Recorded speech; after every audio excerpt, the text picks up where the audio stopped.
Apokalipsis 6, 12 hanggang 17. 7, 1 hanggang 4. Dalawang pamamaraan ng pagpapaliwanag na tanggap ng lahat ng dalubhasa sa banal na kasulatan, maliban kay Felix Manalo at lahat ng kanyang mga kasapakat, noon magpahanggang ngayon. Bakit po sinasabing itong dalawang pamamaraan ng pagpapaliwanag tanggap ng lahat ng dalubhasa sa banal na kasulatan sa buong mundo? Kasi po alam niyo mga kapatid, ang pagpapaliwanag sa banal na kasulatan ay may pamantayan. At yung pamantayan na yan ay sinang-ayunan hindi lamang ng mga Katolikong dalubhasa sa banal na kasulatan, kundi kasama na rin ang mga Protestante, mga Anglikano, at lahat ng may karapatan sa banal na kasulatan. Maliban kay Felix Manalo at sa kanyang mga ministro. Bakit? Sapagkat sila Felix Manalo at ang mga ministro ng Iglesia ni Cristo may sariling pamamaraan ng paliwanag sa banal na kasulatan. Hindi ko po alam kung saan nila hinuhugot yung pamamaraan na yon ng kanilang pagpapaliwanag. Next. Balik. Okay. Ito po yung dalawang pamamaraan ng pagpapaliwanag ng Apokalipsis. Una, tinatawag na remote context. Sa Tagalog, sa panghinaharap na konteksto. Pangalawa, proximate context. Sa Tagalog, sa pangkasalukuyan na konteksto. Kapag sinabi ko pong panghinaharap at pangkasalukuyan, hindi po ito nakatuon sa atin ngayon at sa hinaharap. Ang ibig pong sabihin ng panghinaharap na konteksto at pangkasalukuyan na konteksto, ito po ay nakatuon sa aklat na ating susuriin at ipapaliwanag. Ano yon? Apokalipsis 6, 12 hanggang 17, 7, 1 hanggang 4. Yan po, dyan po nakabase. Next. Panghinaharap na konteksto.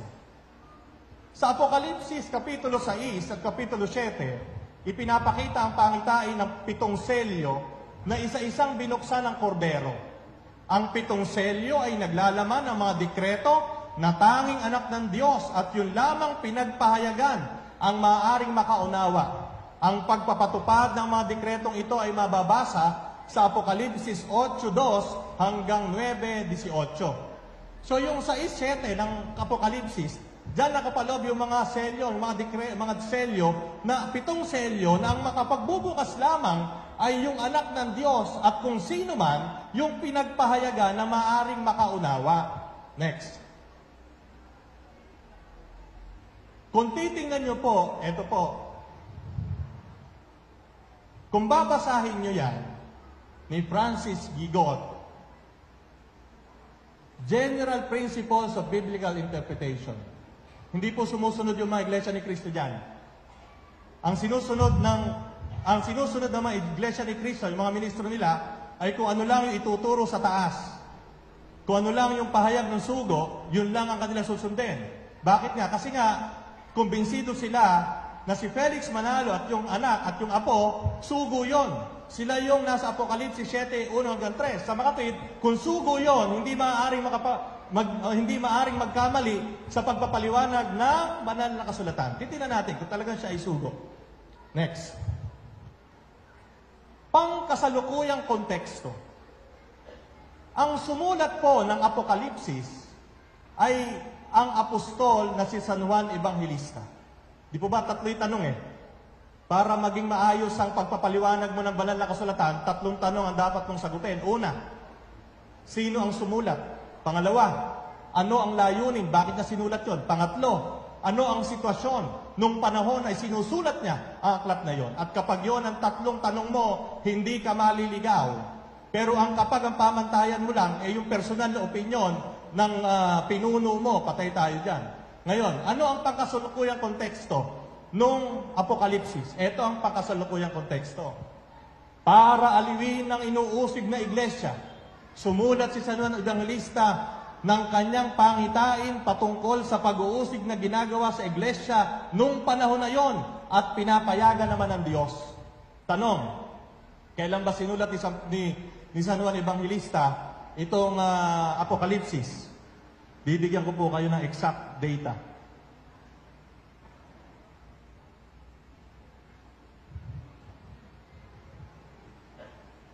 Ang aklat ng Apokalipsis ay sinulat ni San Juan Bautista noong taong 94 to 96 AD. 94 to 96 AD. Ano ang panahon na yon? Kasagsagan ng pag-uusig at pagpatay ng mga Romano sa mga Kristiyano. Yan po yung sitwasyon nung isinulat yung Apokalipsis. Pinapatay ng mga Romano ang mga Kristiyano. Kaya nga, si San Juan Bautista, sumulat siya ng kanyang pangitain para aliwin ng mga inuusig na miyembro ng iglesia, mga iglesia, mga Kristiyano na pinapatay ng mga sundalong Romano. Next. Ang pag-uusig sa iglesia ay magpapatuloy hanggat hindi pa nakukumpleto ang mga napili. Yan po ay makikita sa Apokalipsis 6, 10 hanggang 11. Next. Dalawang grupo ng napili. Una, napili galing sa Israel, Apokalipsis 7, 4 hanggang 8. Yan po yung sinasabi ko kanina, na kung talagang si Felix Manalo ang sugo, abay dapat, nung ipinail niya, yung kanyang Article of Incorporation, nakalagay na doon, na hindi lang sa Pilipinas sila magpapahayag, kundi sa ibang bansa. Pero 1948 pa po niya binago yon. Ikalawa, napili galing sa mga hinting. Apokalipsis 7, 9 hanggang 10. Apokalipsis 7:2. Ang anghel ay isinugo para tatakan ang mga napili sa Israel. Ito po yung entrada na Apokalipsis 7:1. Pagkatapos nito, may nakita ako. Alam niyo po, itong sinabi ni San Juan Evangelista na ito, hindi ito pagpapahayag ng bagong pangitain. Subalit ito ay pagpapatuloy ng pangitain sa Apokalipsis 6. Si San Juan Evangelista, meron siyang vision, pangitain. Nakakita siya ng pangitain. Apokalipsis 6, meron ng pangitain. Lumilindol, umitim ang araw, bumagsak ang mga bituin. Nakakita ulit siya ng pangitain. Yung pangitain, balik. Sa 7:2,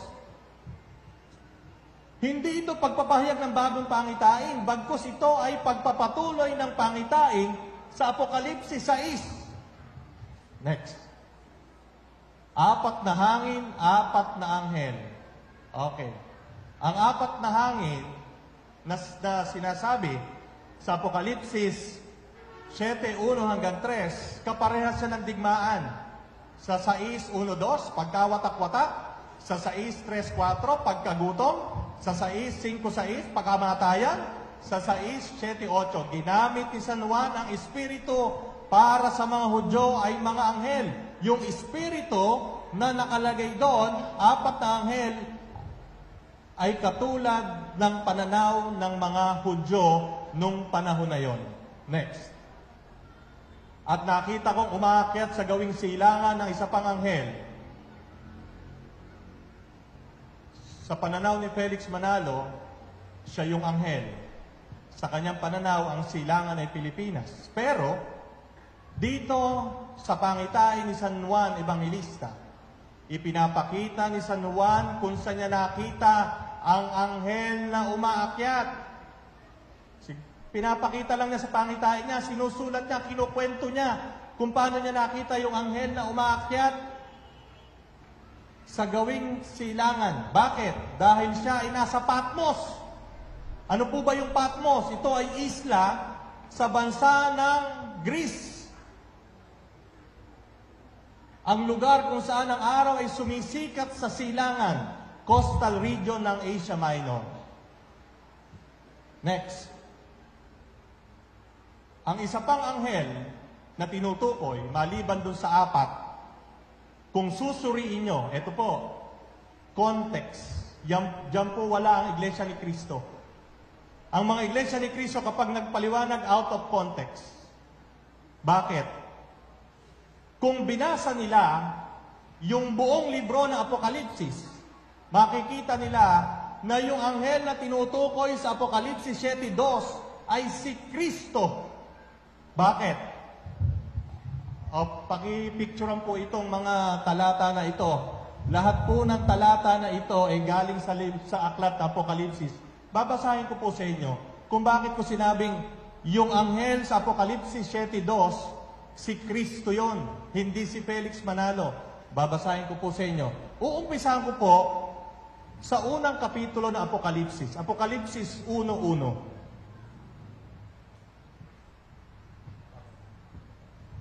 Pagkatapos po nitong part 1, magpapamerienda na po. Sandali lang po, matatapos na po ito.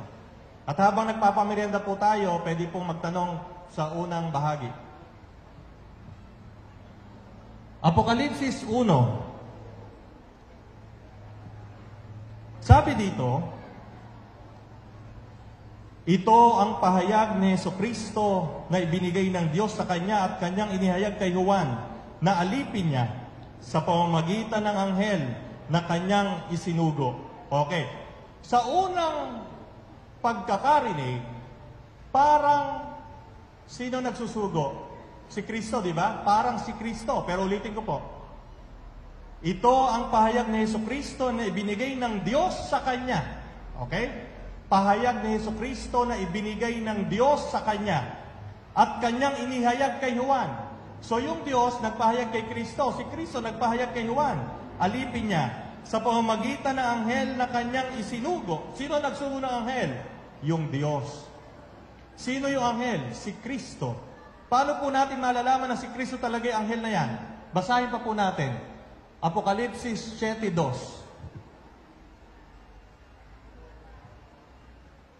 At nakita kong umaakyat sa gawing silangan ng isa pang anghel, taglay ang pangtatak ng Diyos na buhay. Sumigaw siya sa 4 na anghel na binigyan ng kapangyarihang maminsala sa lupa at dagat. O merong isang anghel, bumababa naman sa langit. Umaakyat sa gawing silangan yung anghel papuntang langit. 8:3. Dumating ang isa pang anghel na may dalang gintong sunugan ng insenso at tumayo sa harap ng dambana. Binigyan siya ng maraming insenso upang ihandog sa dambana na nasa harap ng trono, kasabay ang mga panalangin ng mga hinirang ng Diyos. Maanghel na naman. Pero tingnan niyo po yung ginagawa ng anghel sa binabasa ko. Gs 1-3. Pagkaraan nito, nakita ko isa pang makapangyarihang anghel na bumaba mula sa langit. Siya'y nababalot ng ulap at may bahaghari sa kanyang ulunan. Nagniningning na parang araw ang kanyang muka at parang mga haliging apoy ang kanyang mga binti. May hawak siyang isang maliit na aklat na nakabukas. Itinungtong niya sa dagat ang kanyang kanang paa at sa lupa naman ang kaliwa. Sumigaw siya, ang kanyang tinig ay parang atungal na leon. Tinugon siya ng dagundong ng 7 kulog. Ito naman po, pinapakita isang anghel na napaka makapangyarihan. At sa bandang huli, 22-28, ang sabi po dito,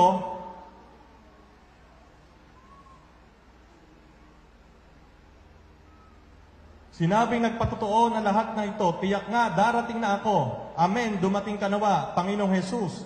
Naway makantang na lahat ang kagandahang loob ng Panginoong Jesus. So kung titingnan niyo po, lahat ng anghel na binanggit sa Apokalipsis ay hindi ordinaryo anghel. Puro mga anghel na may kapangyarihan, puro mga anghel na sinugo ng Diyos, puro mga anghel na nagtataglay ng kapangyarihan ng Diyos. Sa makatuwid, si Juan na nakakita sa anghel na alipin ni Jesucristo, si Juan, ang kanyang pangitain sa 7:2 ay nakapatungkol kay Kristo. Next. Taglay ang pantatak ng Diyos na buhay, yung anghel na nasa 7:2. Ang anghel na ito ay nagtataglay ng kapangyarihan na galing sa Diyos at lahat ng kapangyarihan ng Diyos ay makikita kay Kristo. Next.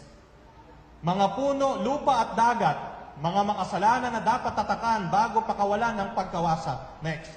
Huwag muna niyong pinsalain ng lupa, dagat at punong kahoy. Ang kapahintulutan na puminsala ay ibinigay ng Diyos, pero kailangan munang tatakan ang mga lingkod ng Diyos. Next. Ang pangitain ay nagpatuloy pa sa mga susunod. Ang pangitain na ito sa Apokalipsis 7:1-3 ay nagpatuloy pa sa mga susunod na kapitulo at talata, pero hindi na ipinaliwanag ni Felix Manalo sapagkat hindi na ito aangkop sa panlilinlang na ginagawa niya sa mga tao. Next. Okay. Yung pong gustong magtanong patungkol sa Apokalipsis,